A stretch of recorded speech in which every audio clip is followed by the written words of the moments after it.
கட்டுவதற்கும் பெரிய பெரிய கோட்டைகளை கட்டுவதற்கும் மதில்களை கட்டுவதற்கும் இஸ்ரவேல் மக்கள் தான் பலவான்களாக இருந்தார்கள் என்று சொல்லி ஆர்வம் நினைவுகளினாலே அவன் அந்த இடத்துல நான் விடுதலை காக்க மனதிலாக இருந்தான் என்று சொல்லி பார்க்கிறோம். அவ்விதமாக மோசையின் மூலமாக நான் விடுதலை செய்ய வேண்டும் என்று சொல்லி ஆண்டவராக இயேசு மோசையை தெரிந்து கொண்டு இஸ்ரவேலுக்கு மீண்டு வரும்படி தேசத்துக்கு அனுப்புகிறார். ஆகவே நீர் அல்ல, நான் உன்னுடன் கூட இருக்கிறேன், நீ பேச வேண்டாம், நான் பேசுகிறேன் என்று சொல்கிறார். ஆகவே எத்தனையோ நான் நம்முடைய வாழ்க்கையில் கூட ஆண்டவர் என்னோடு பேசினார் என்று சொல்கிறோம். சில பேர் நம்புவதில்லை. நாம் கண்களை மூடினால் உலகம் நமக்கு தெரியாது. உலகத்தை பார்ப்போமா, கண்களை மூடினால் என்ன நடக்கிறது சொல்லி, ஆனால் கண்களை மூடினால் நாம் தேவனுக்கான ஒரு சித்தப்படுகிறது.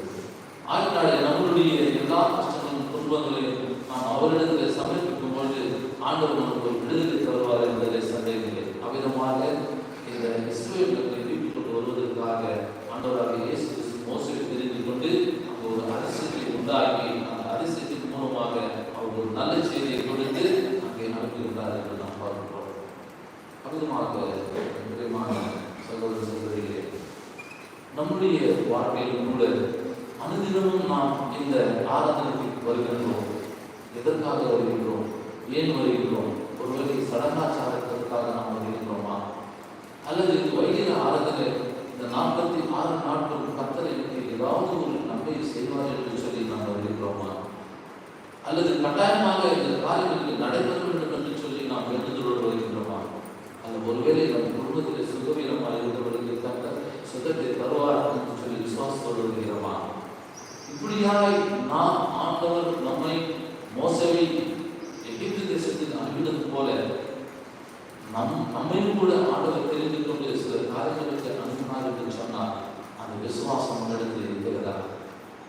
அப்படியாக அந்த விசுவாசத்தோடு நாம் நடக்கும்போது நம்முடைய காரியங்களை நாம் பெற்றுக்கொள்வோம் என்கின்ற ஒரு நம்பிக்கை நம் உடலில் பிறகுகிறதா?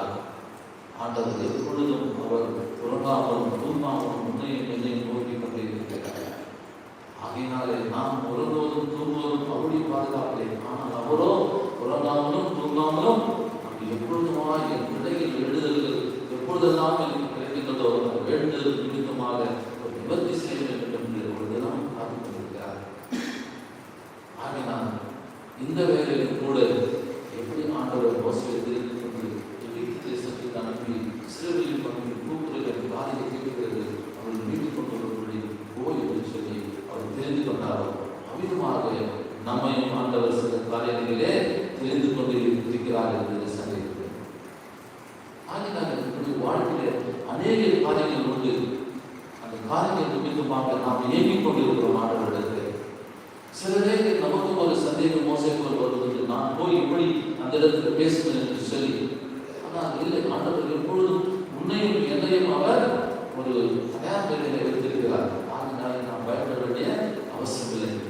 அதிகமாக அந்த காரியங்களுக்கு நாம் முற்படும் போது கர்த்தர் எப்படி இஸ்ரவேல் ஜனங்களை மோசேயின் மூலமாக மீட்டிருக்கிறாரோ அதிகமாக நம்முடைய கவலை, கண்ணீர், கஷ்டங்கள் எல்லாவற்றையும் ஆண்டவர் நம்ம வாழ்க்கையிலிருந்து மீட்டெடுப்பது சந்தேகங்கள். கர்த்தர் தாமே எங்கள் வசனங்களை ஆசீர்வாதங்கள் நாம் கண்கள் மூடி ஜெபிப்போம். எங்களை அதிகமாக நேசிக்கின்ற அதிகாலை வருகிற ஆராதனையிலே ஒவ்வொரு ஆராதனையும் நாங்கள் கலந்து கொள்ளப்படுவது இவ்வளோடு கொடுத்து நாங்கள் விசுவாசப்படுகிறோமே. அப்படியாக ஒவ்வொரு காலை ஆராதனையிலும் நாங்கள் வந்து பொழுது எங்களுடைய எண்ணங்களை எல்லாவற்றையும் பூர்த்தி செய்வீர் என்பதை நாங்கள் விசுவாசப்படுகிறோம்.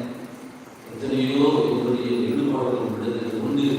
அந்த ஈடுபாடுகள் நிமித்தமாக எங்களுக்கு நல்ல செய்வீர் என்பதை நாங்கள் நம்பிக்கையோடு விசுவாசத்தோடு உங்களுடைய பார்க்கக்கூடிய வருகிறோம். அப்பா, ஒவ்வொரு நாளும் நாம் தியானிக்கின்ற நம்முடைய வசனங்களை கர்த்தர் எங்களுக்கு ஒரு வாய்ப்பு கொடுத்தது போல அனைதினமும் இந்த காலையிலே நாங்கள் நம்முடைய வசனத்தை தியானிக்க தெரிவிச்சிருக்கின்ற நன்றி செலுத்துகின்றோம்.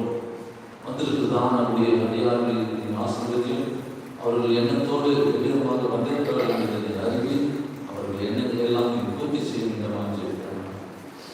இந்த ஆண்டிலே திருமணங்கள் நடைபெற வேண்டும் என்றும், அநேக வேலை வாய்ப்புகள் கிடைக்க வேண்டும் என்றும், பிள்ளைகள் புரட்சியை நாசம் வேண்டும் என்றும், அநேக விஞ்ஞானிகள் குடும்பத்தில் இருக்கிறார்கள் சுகம் பெற வேண்டும் என்றும் கர்த்தாவே விசுவாசத்தோடு வந்திருக்கிறோம். கர்த்தர் எல்லா